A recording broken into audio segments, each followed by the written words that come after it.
Hai, jangan lupa subscribe dan tekan tanda lonceng. Sekarang gue ada di Taman Wisata Alam Angke Kapuk di daerah Pik. Jadi tinggal keluar dari tol Pik langsung belok kiri. Pokoknya deket banget dan lokasinya nggak nyangka asri ini. Kalau misalnya mau berkegiatan di sini bisa banget, banyak banget kegiatannya, menyelusuri mangrove atau trekking sambil santai-santai. Jadi kesini tuh enak banget kalau pagi hari atau sore hari menikmati suasana seperti ini.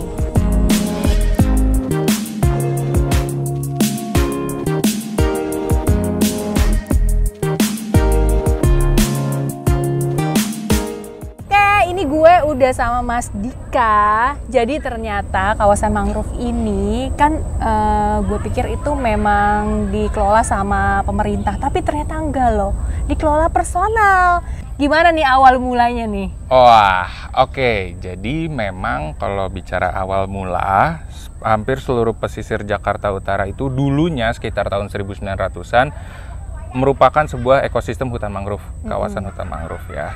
Terus seiring berjalannya waktu, pada tahun 1960-an itu tuh terjadi konversi lahan secara masif. Hampir semuanya itu berubah fungsi menjadi lahan tambak. Tambak ikan, tambang udang, sebagian ilegal, sebagian legal. Dan kemudian founder kami, Ibu Murniwati Harahap, itu siapa? Itu siapanya Mas Dika? Nenek saya, opung saya itu tuh menemukan kawasan ini. Terus beliau memang pecinta tanaman banget, hobi berkebun, hobi bercocok tanam segala macam. Melihat potensi ini bisa menjadi tempat edukasi dan tempat berkumpulnya bagi masyarakat banyak. Kemudian bangunan-bangunan serta fasilitinya yang ada ada kayak bangunan pondokan-pondokan. Itu resort ya? Jadi ada beberapa tipe juga, ada yang camping tent, yang tenda-tenda camping, itu biasanya buat anak-anak pramuka atau anak-anak SMP, SMA yang mau kegiatan, LDKS atau apa gitu-gitu. Sama penginapan-penginapan untuk keluarga. Itu ada beberapa yang villa 3 kamar, villa 2 kamar, ada honeymoon suite-nya juga ada. Honeymoon Ya, mau dicoba aja. Buat mengakomodir semuanya lah gitu. And then ya udah, alhamdulillah mulai tahun 2011 semenjak adanya mulai fasilitasnya udah mulai rame, ada aktivitinya juga untuk speedboat segala macem, orang-orang mulai datangan ke sini. Mulai gitu. ngeh ya. Yes. Mulai ngeh kalau di pinggiran Jakarta itu ada hutan mangrove. Kan biasanya kan kita kalau mau ke pinggir-pinggir yang tahu apa sih Ancol paling ya, sekitar situ. Sebenarnya kalau gue tuh udah tahu ini sejak tahun 2015 itu, tapi kan kegiatannya masih ya sebatas jalan-jalan santai. Dan sekarang fasilitasnya udah banyak, yaitu keliling-keliling pakai kayak, pakai speedboat ya. Dan memang karena kawasannya kawasan konservasi di sini, jadi aktiviti paling utamanya adalah penanaman. Nah, jadi kamu bisa ikut datang ke sini menanam, nanti bisa ikut turun atau mau titip tanam. Nanti ketika 2 atau 3 tahun lagi kamu berkunjung ke sini, lihat, oh itu pohon saya dulu. Oh udah sekarang udah segini, udah tinggi. Itu yang aku suka sih. Bibit mangrove itu bisa dibeli di sini langsung. Berapa satu bibitnya? Satu pohonnya itu harganya 15.000. Tapi kalau seandainya mau penanaman itu karena ada tambahan seperti bronjongnya atau keranjang bambu, terus patok bambunya juga, itu dipaketi harganya kurang lebih 115.000. Jadi satu paketnya 115. Kalau misalnya nggak mau nanam sendiri bisa nitip ya. Betul. Jadi bisa langsung ntar kapan balik lagi. Oh itu gue tuh yang nanam, itu bibit gue. Jadi berkontribusi. Karena memang salah satu cita-citanya Ibu Murni juga ini adalah persembahan saya untuk masyarakat Jakarta. Luar biasa. Lahan hijau yang besar ini yang dapat menyerap karbon dioksida dan menghasilkan oksigen ini saya persembahkan untuk Jakarta. Itu waktu itu amanah beliau. Jadi yang penasaran mau lihat seperti apa nih kawasannya harus ke sini, oke?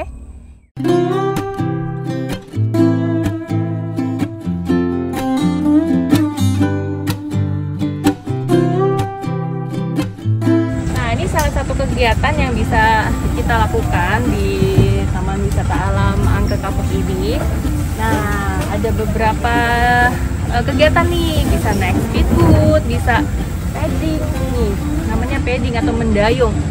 Ini ada harga-harganya, jadi terserah teman-teman mau ngapain, mau merasakan sensasi mengelilingi mangrove itu menggunakan apa, mau naik speedboat atau pakai perahu dayung, itu ada harga-harganya. Terus juga ada paket mengeksplor mangrove, nanti ada yang nganterin juga, itu selama 2-3 jam.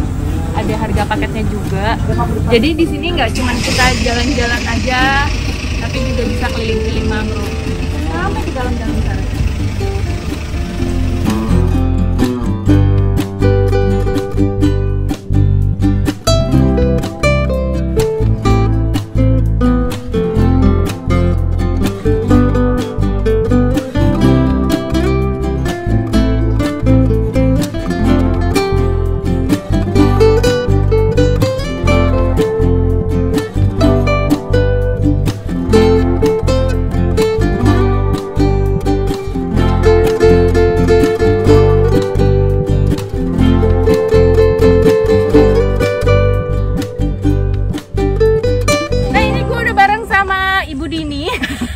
Jadi sebenarnya gue kesini ini mau ngikutin kegiatannya si Shoulder dalam rangka ulang tahunnya yang ke-7. Happy birthday si Shoulder. Terima kasih. Nah, jadi salah satu kegiatan si Shoulder adalah penanaman mangrove. Nah, kalau kita lihat ini ada pembibitan mangrove. Punyanya si Shoulder yang mana? Yang ini. Jadi hari ini kan kita totalnya menanam 210 bibit. Jadi sebagian akan ditanamin hari ini gitu, dan sisanya akan kita bibitin. Nah, ini hasilnya. Jadi ini cabut sebentar ya. Jadi ini adalah bibit mangrove yang baru banget jatuh.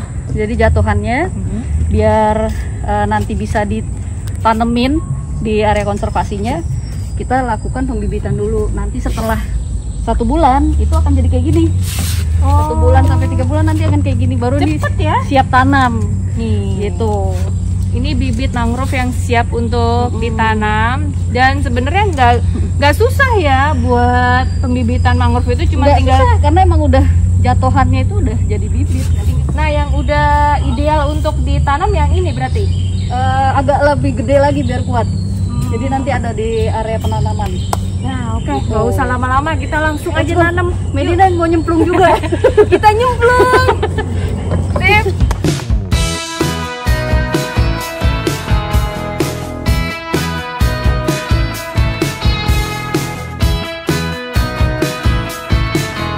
Oke, ini waktunya kita penanaman. Ini ada mangrove atau bibit mangrove yang udah ditanam di sekitar sini. Nih, lumayan udah banyak, dan lokasi yang untuk kita tanam nanti di ujung sana. Dan ternyata dalam sampai segini, buset. Ini mah bukan nyemplung, berenang. Yuk.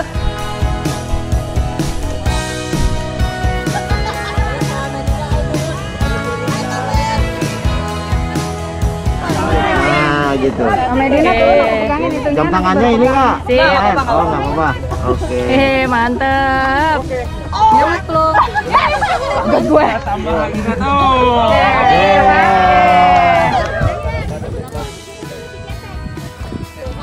Nah, si Teta jadinya nyemplung. Gak mau. Ayo Kak, aman Kak. Geli-geli. Ahoy. Geli-geli nyoy. Kagak bener nih. Masa banyakan yang nontonin daripada yang nyemplung? Enggak. Tuh lihat tuh. Ada lagi nggak? Nontonin banyak banget. Apa lagi? Gila tinggi banget itu, sudah ada. Bibitnya mana? Langsung ditaruh di ini. Ah ini. Oke, kumpul semua. Ayo, Beng.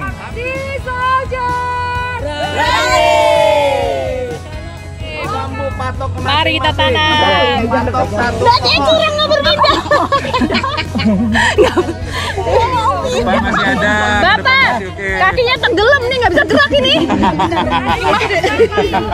Apa bibitnya ditaruhnya di bronjongnya diikat. Oke, ayo. Oke. Bantuin ya. Gimana nih? Satu-satu dulu. Nah, gimana caranya nih, Pak? Pak, caranya kita masukin ke dalam bronjong yang udah kita siapkan.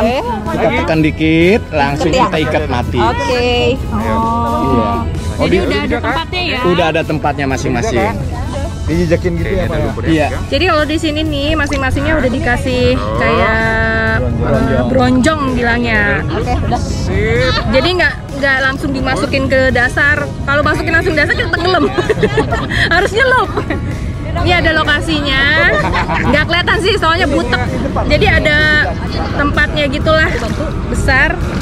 Tinggal dikorek, ada lumpurnya. Terus tinggal dimasukin. Ini. Dan di sampingnya ini kan ada bambu nih. Nah bambu ini nanti diikat, bibitnya diikat di bambu biar nggak lari kemana-mana. Udah deh. Talinya mana ya?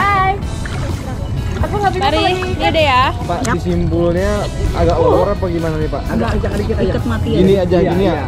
Gini. Iya. Ini sampai nancep ke dalam banget nih Pak. Enggak usah. Taruh biasa aja. Ini belum ketanam. Taruh biasa. Mana nih talinya? Oh ini talinya. Nih ada talinya nih. Ini dapat. Kita ikat di bambunya. Jadi kalau misalnya ada air pasang, air surut, dia jadi nggak lari kemana-mana.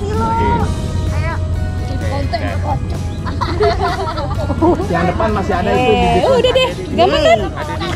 Mantap.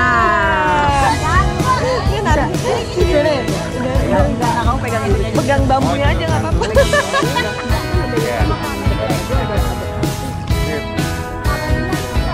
Oh ada lagi. Aku begini.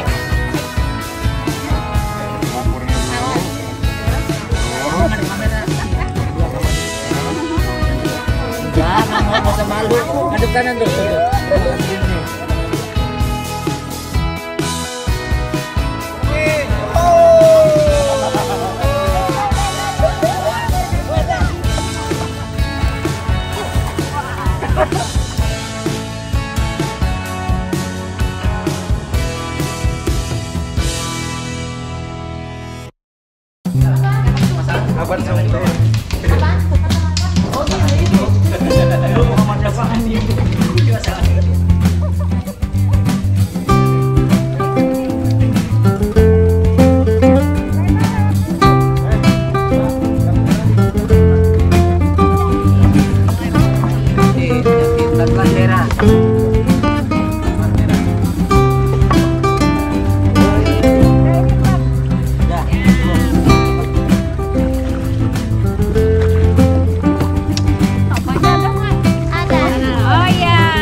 Lagi kegiatan cleaning up cleaning up sampah-sampah di sekitar mangrove menggunakan perahu sampan. Itu motorisnya Ibu Dini. Tapi dari tadi dayungnya bingung mencong-mencong.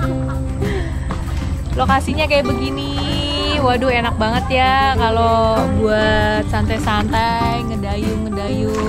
Tuh banyak banget loh tamu-tamu tuh yang menggunakan kayak. Jadi yang kayak yang sendiri, yang berdua. Jadi lebih santai.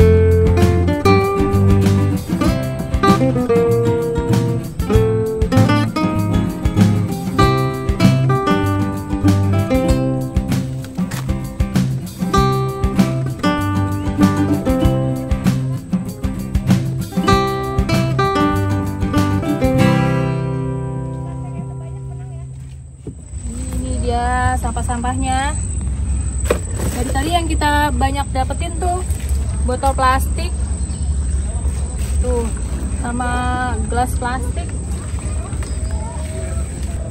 Ini sayang sekali lagi pasang airnya, jadi kalau buat bersihin sampahnya agak-agak ribet soalnya dia pada apa ya, maksudnya di samping-samping situ agak susah memang kalau pakai perahu sampah.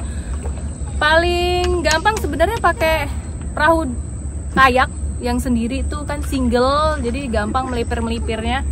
Cuman tadi ada beberapa yang kita berhasil dapet. Banyak banget yang nyangkut-nyangkut di pinggir-pinggir, di akar-akar pohonnya, banyak plastik, botol-botol plastik juga. Kelihatannya sih bersih, cuman kalau kita deketin tuh banyak sampah.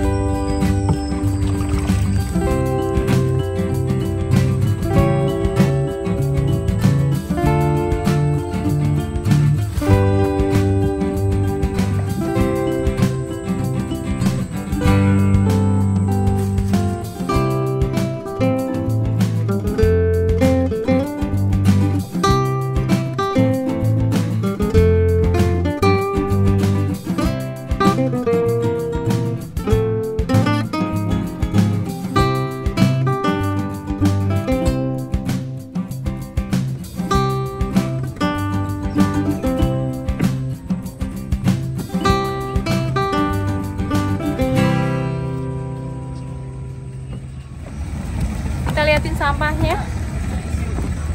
Liatin sampahnya di mana, Din? Dibuka gini aja ya.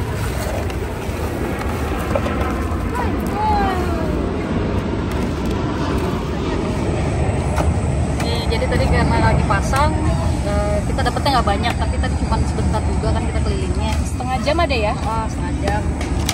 Kalau dilihat dari hasil sampah yang kita dapat, kayak botol, ini plastik makanan, ini snack, ada styrofoam botol. Ini artinya sampahnya ini berasal dari pengunjung. Iya Kemungkinan sih, besar gitu. Ini kayak misalnya gelas-gelas ini ya. Gelas ini kan gelas plastik. Ini artinya kepedulian pengunjung sama kebersihan di Taman Wisata Alam Mangrove Peak ini masih, menurut kita masih kurang ya. Jadi karena masih banyak banget di pinggir-pinggir yang nggak kena sama kita tadi. Jadi memang seharusnya sih, ini kan tempat udah bagus banget ya, udah asri.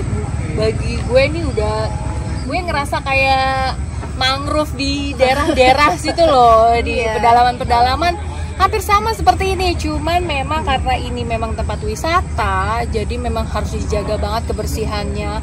Kelihatannya sih kalau kita keliling-keliling kayaknya bersih, tapi kalau dideketin itu banyak sampah-sampah kayak gini. Jadi sampah-sampahnya tuh udah menyatu sama lumpur-lumpur, sama tanah, jadi warnanya sampai udah berubah kayak gini nih. Tuh, kalau plastik itu kan susah keurai ya, makanya 500 tahun baru keurai, padahal kita pakainya paling cuma 10 menit. Jadi memang harus kesadaran teman-teman, kesadaran pengunjung juga, kalau habis beli cemilan, makan, jangan dibuang sembarangan. Ini sebagian yang kita dapat, teman-teman yang lain juga ngambil, mudah-mudahan dapat banyak. Kan kalau udah kayak gini nih nggak bisa di recycle lagi karena udah terkontaminasi sama tanah. Gitu ya? Jadi kalau udah nggak bisa. Ini kayak gini diapain? Udah langsung ke TPA kalau kayak gini. Oh, udah dibuang aja ya? Dibuang aja, nggak bisa diolah. Dapat apa?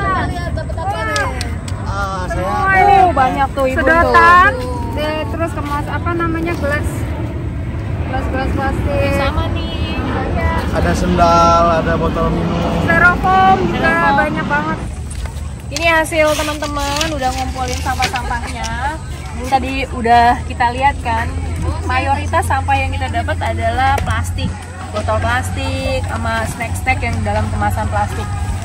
Nah, ini sebenarnya sebagian kecil kegiatan yang dilakukan sama teman-teman Cisoder, dan kegiatan ini akan terus dilakukan beberapa kali di kawasan sini maupun di kawasan mangrove dimanapun juga. Terima kasih yang udah menonton. Like, subscribe, and comment.